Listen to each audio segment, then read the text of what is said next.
आज तो भाई मंडे नाइट रॉ में सब हो गया, बस वो वाली सब चीजें रह गई। So hello everyone and welcome है तुम्हारा raw after night of champions की रॉ रिव्यू वीडियो में। एंड भाई आज रॉ में सब हो गया, लाइक सब हो गया। ये इतना परफेक्शन क्यों आ गया रॉ में? बाय द वे आज रॉ 3:30 बजे से था, तो भयंकर नींद में मैं थोड़ी सी वीडियो को रिकॉर्ड कर रहा हूँ। एंड यस, एक बड़ी out of the box story वो ये है कि GTA 6 से पहले जॉन सीना भी गंजे हो चुके हैं। Yes, John Cena hair transplant के चक्कर में गंजे हुए हैं। सो या बाय द वे बढ़ते हैं रॉ की तरफ। आज रॉ में इतनी सारी चीजें हुई हैं कि मैं चाहता हूं कि हम लोग लाइन वाइज ही डिस्कस करें। शो की ओपनिंग में ओबा फेमी आते हैं। ओबा फेमी कहते हैं कि भैया क्राउड जो उन्हें पूरा सपोर्ट कर रही है वो एक रूलर की तरह पहले कर रही थी और उसके लिए वो थैंकफुल है, लेकिन अब उन्हें एज अ किंग एक तरह का क्या कहते हैं ना, बिफिटिंग क्राउड दे कि वैसा उनको ट्रीट करे कि भैया ये तुम्हारा राजा है, ऐसा वाला। वो कहते हैं जेउसो ने माना नहीं कि डेस्टिनी उनके साथ है, डेस्टिनी अभी भी उनके साथ है और उनके लिए काइंड है और वो आगे जाके चैंपियन बनेंगे। लेकिन उससे पहले ब्रॉक लेसनर आ गए। ब्रॉक लेसनर आए, उन्होंने आके रिंग में कहा, यानी कि इंट्रोड्यूस किया कि देखो ज़्यादा कुछ टेलीविजन नहीं देखता हूँ, ठीक है, मैं टीवी भी देखता नहीं हूँ, मैं WWE देखता नहीं हूँ, लेकिन मुझे बताया पॉल हेमन ने कि तुम किंग ऑफ द रिंग बन चुके, तो कॉन्ग्रेचुलेशंस उसके लिए। ओबा फेमी ने हाथ मिलाने से मना कर दिया।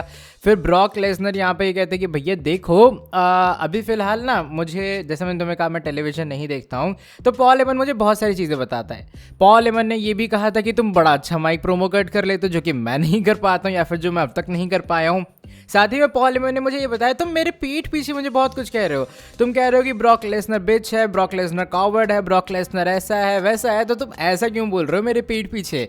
और इसके बाद क्या होता है, ब्रॉक लेसनर कहते तुमने ये तो सुना ही होगा कि तुम जितना मतलब अपना मुंह चलाओगे तो उसका भुगतान होगा। तो वो लगाते हैं लो ब्लो ओबा फेमी के, F5 मारते हैं ओबा फेमी को, रिंग से जाते हैं। पॉल हेमन कहते हैं भाई ये था एक तगड़ा प्रोमो। हुआ क्या, इसके बाद ओबा फेमी तो आने से खड़े हो गए। ओबा ने कहा कि भैया ब्रॉक रुको, तुमने क्या कहा मैं तुम्हारे पीठ पीछे तुम्हें बिच कहता हूँ, मैं तुम्हारे मुंह पे कह रहा हूँ भैया तुम हो बिच, ठीक है। इसके बाद वो कहते हैं मैं तुम्हें कर रहा हूँ चैलेंज समर स्लैम के एक मैच के लिए।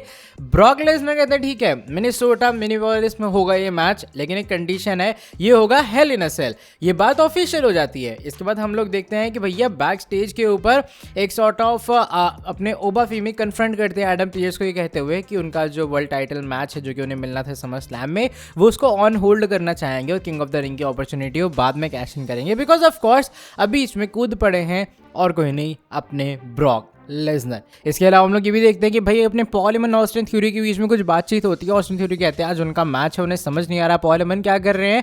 पॉल हेमन का ये रिप्लाई होता है कि ठीक है, अगर थ्योरी को नहीं पता वो क्या कर रहे हैं, अब तो पता लग गया होगा ना। यानी कि मुझे ऐसा लग रहा है कि विजन और पॉल हेमन को भी WWE अलग कर रही है और इवेंचुअली हेमन और ब्रॉक लेसनर ही रहेंगे। रे मिस्टीरियो और ईथन पेज के बीच में मैच हुआ, रे मिस्टीरियो के इस वाले मैच में विक्ट्री हो गई। हम लोग देखते हैं कि जो हेनरी आते हैं WWE यूनिवर्स के सामने परफॉर्म करते हैं मॉन्टेस फोर्ड, एंजेलो डॉकिंस के साथ में, और विजन को मॉक करते हैं। तुरंत ही वहां से ऑस्टिन थ्योरी आते हुए नजर आए। ऑस्टिन थ्योरी ने आके चैलेंज वैलेंज किया, लेकिन जो हेनरी के इस वाले मैच के अंदर विक्ट्री हो गई और उन्होंने ऑस्टिन थ्योरी को हरा दिया। हम लोग यूज स्काई को भी आते हुए देखते हैं शो पे, और वो ऑफ कोर्स बात करती है उनके चैंपियन बनने के बारे में, चैंपियन सॉरी कह रहा हूँ, queen of the ring tournament के विनर बनने के बारे में।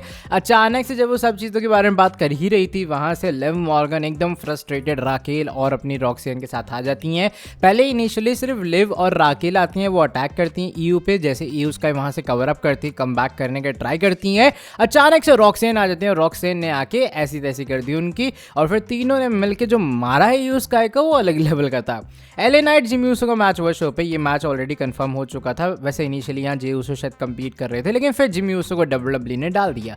हुआ क्या, रिंग साइड के ऊपर ही जे ऊसो बैठे थे। जे ऊसो कहते कि वो रोमन रेंज से थोड़ा बहुत अवॉइड कर रहे हैं, बिकॉज ऑफकोर्स वो हार चुके थे ना किंग ऑफ द रिंग के टूर्नामेंट को। हम लोग ये भी देखते हैं कि बार बार वो मैच में इंटरफेयर करने का ट्राई करते हैं। इवन मैच के एंडिंग में वो सक्सेसफुली डिस्ट्रैक्ट कर देते हैं एले नाइट को, एक रोल अप लगाते हैं जिमी, और उन्होंने एले नाइट को पिन कर दिया। हुआ क्या, मैच खत्म होने के बाद फिर एले नाइट तो फ्रस्ट्रेटेड थे, उन्होंने अटैक कर दिया भैया जिमी ऊसो पे एकदम जम के, ठीक है, क्या मारा उन्हें। फिर अचानक से जे ऊसो आ गए, जे ऊसो ने आके एकदम रोक दिया।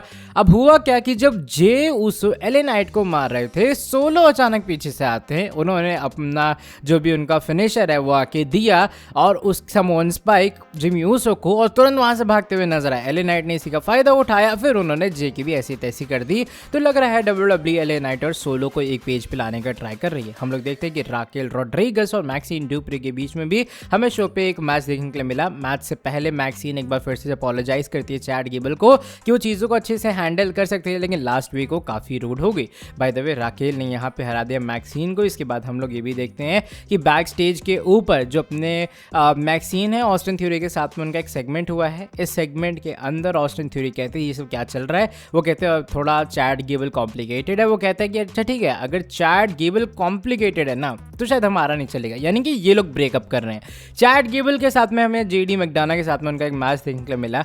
बेहतरीन मैच, लाइक लेजिट अच्छा मैच, ठीक है, काफ़ी अच्छे मोमेंट्स। एंड मैच के एंडिंग के अंदर चैट गेबल ने टैप आउट करवा दिया जेडी मैकडोनाल्ड को।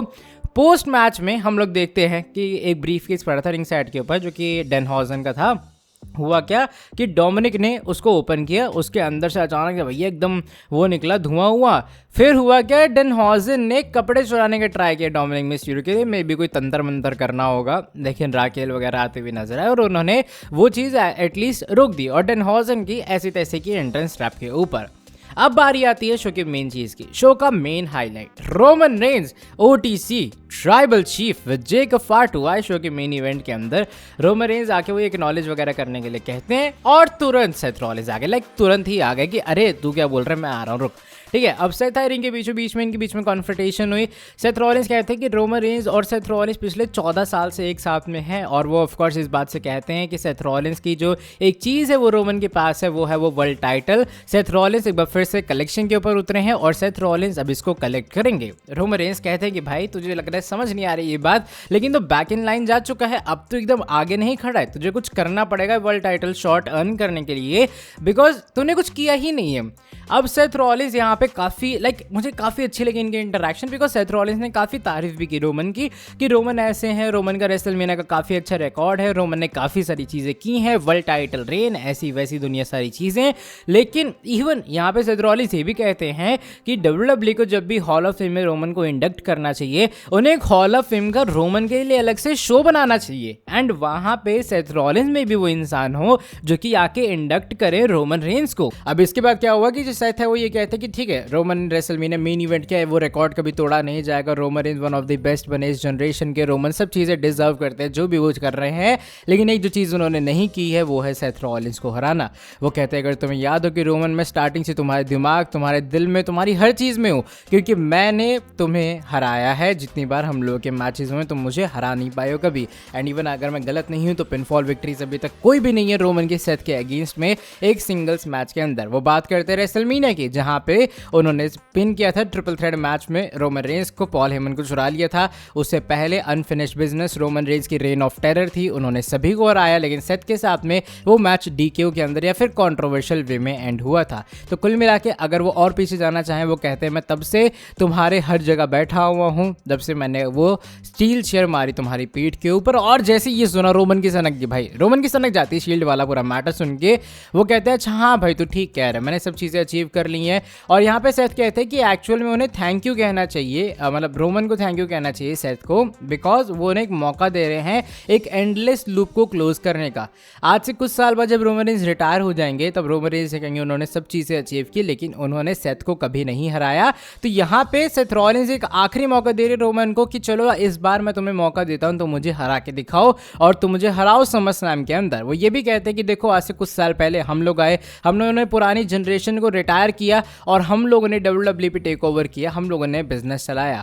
अब सिर्फ वैसी ही नई जनरेशन आई जो कि चाहती है कि हम लोग यहाँ से गायब हो जाए रोमन। तो इसीलिए एक फाइनल, एक लास्ट बार ये फाइनल डांस करते हैं समरस्लैम के अंदर, तेरा मेरा मैच हो उस वर्ल्ड टाइटल के लिए। रोमन रेंज कहते तो सही कह रहा है, मैंने तुझे नहीं हराया है और मैं तुझे हराऊंगा, मुझे तुझे हराना है, यानी कि I need to beat you. उसके बाद वो कहते हैं कि मैं तो पूरी फैमिली के सामने, अपनी पूरी फैमिली के सामने तुझे हराऊंगा और मैं तेरा समरस्लैम का चैलेंज एक्सेप्ट करता हूँ। इस तरीके से रोमन रेंज वर्ल्ड टाइटल ऊपर करते हैं, वो रिंग साइड पे जाते हैं और यहाँ पे वो कहते हैं सेथ रॉलिंस से कि वो जो शील्ड का पूरा ड्रामा है वो समरस्लैम के अंदर खत्म कर देंगे। तो प्रोबेबली ये जो रोमन वर्सेस सेथ का मैच हो रहा है ना समरस्लैम के अंदर, ये आखिरी, ये फाइनल मैच होगा, यानी कि इनके पूरे फ्यूड का एक आखिरी मैच होगा। मुझे नहीं पता क्या WWE WWE करने के बारे में सोच रही है, बट हाँ अभी फिलहाल के लिए तो यही बात है कि और ये मैच अब ऑफिशियल है, ब्रॉक लेसनर वर्सेस ओबा फेमी भी ऑफिशियल है भैया, सब ऑफिशियल है। समरस्लैम में मज़ा आएगा।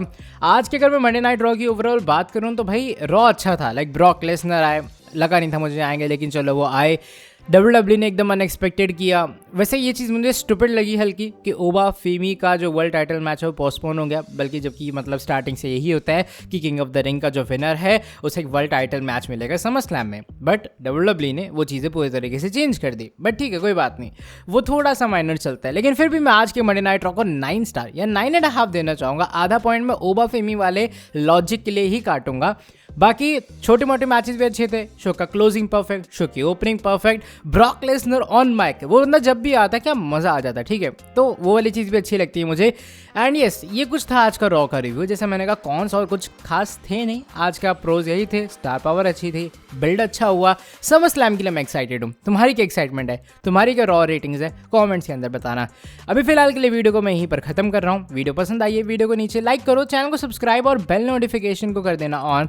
तुमसे मिलता हूँ आके नेक्स्ट वीडियो के अंदर, तब तक के लिए till then bye bye, take care.